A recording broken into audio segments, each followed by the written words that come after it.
हर हर महादेव, घर घर महादेव। महेश्वर श्री गुरु जी के चरणों में प्रणाम करती हूँ। सभी गुरु भाई बहन के चरणों में प्रणाम करती हूँ। मेरा प्रणाम स्वीकार कीजिए भाई बहन। एक बहुत ही सुंदर भजन सुनाने जा रही है, इस भजन को सुनिए। 4 बजे भोरवा में राजा जगावले, उठाओ रानिया कैला गुरु के भजनिया, उठाओ रानिया कैला गुरु के भजनिया, उठाओ रानिया। 4 बजे भोरवा में राजवा जगावेला, अरे राजवा जगावेला, उठाओ रानिया कैला गुरु के भजनिया, उठाओ रानिया कैला गुरु के भजनिया, उठाओ रानिया कैला गुरु के भजनिया, उठाओ रानिया। अरे काहे के करी राजा गुरु के भजनिया हो, काहे के करी राजा गुरु के भजनिया। भरल बाटना हमरे आना दाना सोनावा, भरल बाटना हमरे आना दाना सोनावा, भरल बाटना। 4 बजे भोरवा में राजवा जगावेले, अरे राजवा जगावेले, उठाओ रानिया कैला गुरु के भजनिया, उठाओ रानिया कैला गुरु के भजनिया, उठाओ रानिया।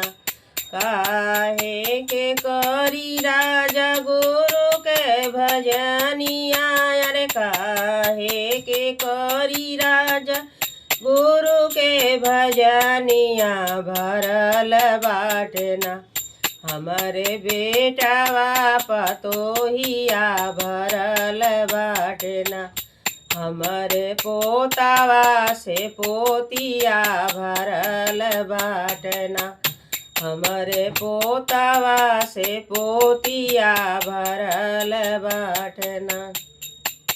4 बजे भोरवा में राजवा जगावेला, राजवा जगावेला, उठाओ रानिया कैला गुरु के भजनिया, उठाओ रानिया कैला गुरु के भजनिया, उठाओ रानिया।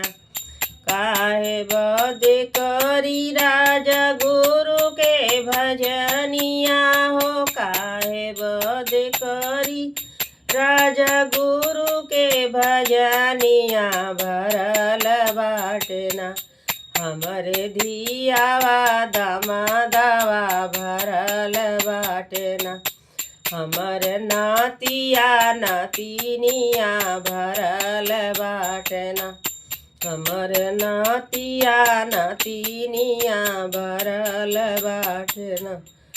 4 बजे भोरवा में राजवा जगावेला, राजवा जगावेला, उठाओ रानिया कैला गुरु के भजनिया, उठाओ रानिया।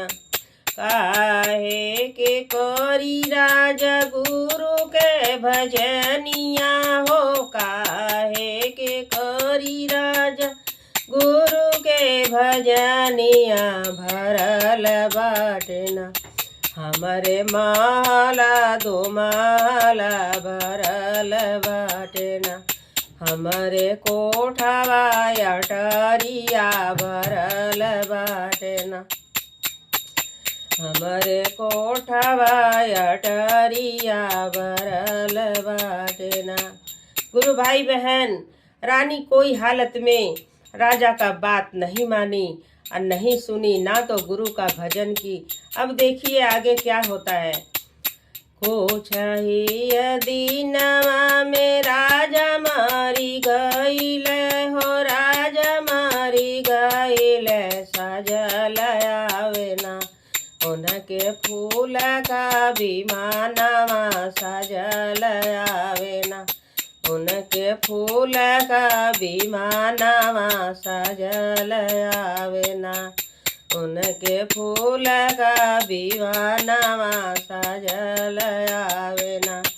कुछ ही दिन बाद रानी मारी गईली, कुछ ही दिन बाद रानी मारी गईली सजल आवे ना, उनके बाबू रे का काटावा सजल आवे ना, उनके बाबू रे का काटावा सजल आवे ना।